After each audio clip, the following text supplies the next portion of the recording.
office. This I have to say, total commitment. Maybe at the startup of this court, the Office of the Prosecutor and the ICC perhaps needed a Luis Moreno Ocampo to bring the court to where it is today. And they now need a Bensouda to take it forward. Good luck to you. Thank you very much. You've seen the appointment of Fatou Bensouda as the prosecutor of the International Criminal Court. Mm-hmm. This is another development for the Gambia, country small as we are, but we are making headlines internationally. Indeed, Mo, it is quite remarkable. And to think that the Hague, this is the first Gambian, the first ever African, and the first female to head the Hague. It's indeed remarkable development, and that shows that this Gambia, though little, is endowed with enormous talent, and we can move to international levels and prove ourselves. But Mo, when you look at the International Criminal Court, there is growing controversy that, you know, they are out to hunt African leaders. Is that so? Well, it depends on which side of the fence you're sitting. For those people who are, you know, most human rights activists, and many people in the continent, the world over, believe that the ICC, or the International Criminal Court, is the right, you know, institution that should deal with crimes, serious crimes, that is genocide and other crimes against humanity. But on the other hand, if you look at it, what we've seen is only African leaders have been brought before the court. So the question is now, is it only African leaders who commit crimes? We've seen other leaders from the other parts of the world. You know, they've been committing crimes, yes, but nothing has happened. So I would like to comment at that point, because Fatou Bensouda made it very clear in an interview that I've read in one of the local papers in the country. She said she will be out there to hunt everyone that needs to be hunted, provided that they are within the jurisdiction, and also the crime that they have committed is in line with the International Criminal Court. So she's saying that it doesn't necessarily have to be African. It could be any part of the world. Yeah, but the debate continues, but I think the court will have to prove itself. Definitely. Okay. Many may be tempted to say that the 2012 season has not begun in full swing yet. Don't assume that the 2 or 3 times the rain fell in the country did not happen without any major incident. Our Molamin Cisse takes a closer look at the pride of an educational establishment in Kiang, severely hit by the rain that fell some weeks back. For a school that is run privately and on meager resources, anything like the sudden destruction of a number of classrooms can only come as shocking news. However undesirable as it is, that was exactly what happened when the heavens opened up early this month, releasing what was the country's second rain in the 2012 season. A whole block of 3 classrooms at Kiang Kenaba Arabic School had its roofs thrown away by the rains, leaving some part of the 10-year-old mud house destroyed. On a recent trip to the Kiang, specifically the west, Grts stumbled upon the incident and decided to speak to the school authorities on the development. Alhaji Mone Sisa is the chairman of Almanara, the association that runs the school. He explains how it all happened. We constructed this structure since 2002, but we did so with mud. Then the community contributed corrugated iron sheets to roof it. Since then we have been using the classes until last Sunday, when rains accompanied by wind destroyed it, which made us very sad. The students who were at the time on exams had to experience irregularities, for the classes that they have been using for close to a decade have suddenly become unconducive for their studies. Alhaji Moni again. We are on exams, but even for that we have to make additional arrangement for the students, because at the time of the destruction, then we had already started our exams. The situation of the classes is definitely affecting us, because we now have to manage. Some have to do the exam first before the others.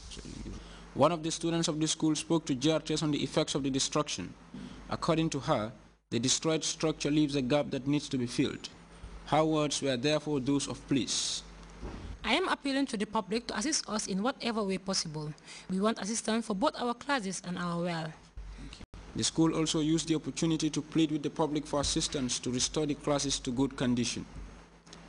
In a related development, the school management also sought the assistance of the public to help complete the construction of their well. It was constructed 5 years ago to provide potable drinking water for the students, but the objective hasn't still been achieved in full. But why? Constructed the well 5 years ago, but we could not complete the construction and the water is not potable enough. The condition of the well is also not safe, for we have heard and seen what wells of such condition have caused elsewhere. Our intention is to improve the condition. We want to equip it with a tank that will provide potable drinking water for the students, and we can only do that with the required assistance. It is June and many schools will soon break for the summer. Perhaps that is good news to the school management because the direct effects of the destroyed structure will not be felt immediately. However, for this school that is being administered under a shoestring budget, any form of assistance to repair the block is preferred. For if the mud structure continues to remain exposed, the rains may ultimately reduce it to nothing.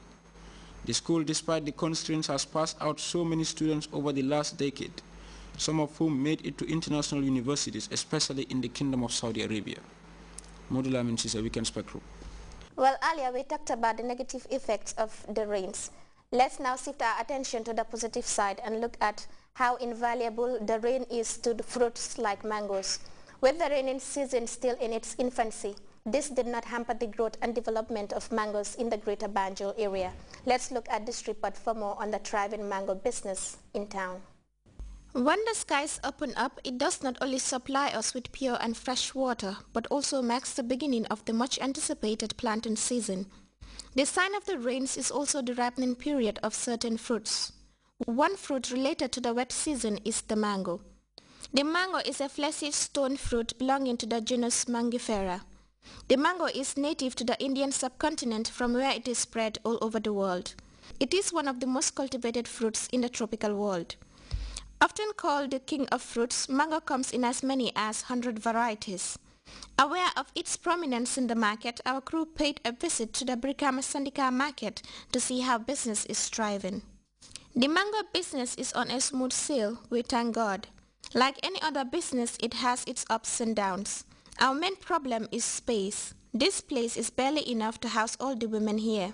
We also need to have one main sandika in Brikama.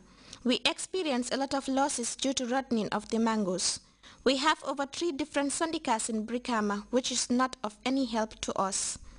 Well, I wouldn't say the sale of the mangoes is going as we have anticipated. We are selling the mangoes at prices as low as $5, but we don't have much sale. Mango is very perishable and can barely make it for more than 3 days. A greater number of the mangoes perish at our expense. Processing mango into jam is not a popular enterprise in the Gambia, but the Methodist Mission Agricultural Program is doing just that. Mangoes make an excellent addition to meals and are tasty when eaten alone. Well, if you're eating mangoes for the delicious pleasure you derive from it, it might interest you to know that mangoes are an excellent source of vitamins A and C as well as a good source of potassium and contain beta-carotene. Rich in fiber, low in calories, fat and sodium, all piled up in just that one fruit. No wonder it is popularly known as the king of fruits. For GRTS News, I am Deku Mademba. Well, and there seems to be a lot of mangoes in the market. Indeed, a lot of mangoes. But if you'll see in my report, if there's one thing that those mango vendors share in common, it will be inadequate storage facilities and space, especially when you talk about Sandika. It is usually dominated by women.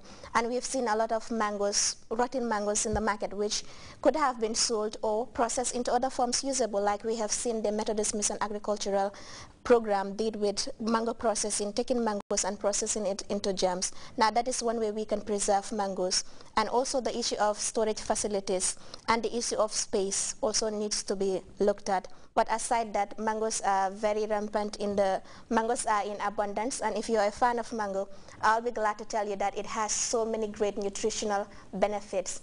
Well, that's interesting, but I think it's a big challenge for food processors here in the Gambia. They have to rise up to the challenge. There are a lot of trees, there are a lot of fruits that are wasted, not only mangoes. Not only mangoes, more. You've seen me done the oranges, we did carrots, and now we're also looking at mangoes. Basically, different fruits are here, and most of them are rotten, which could have been used into various means.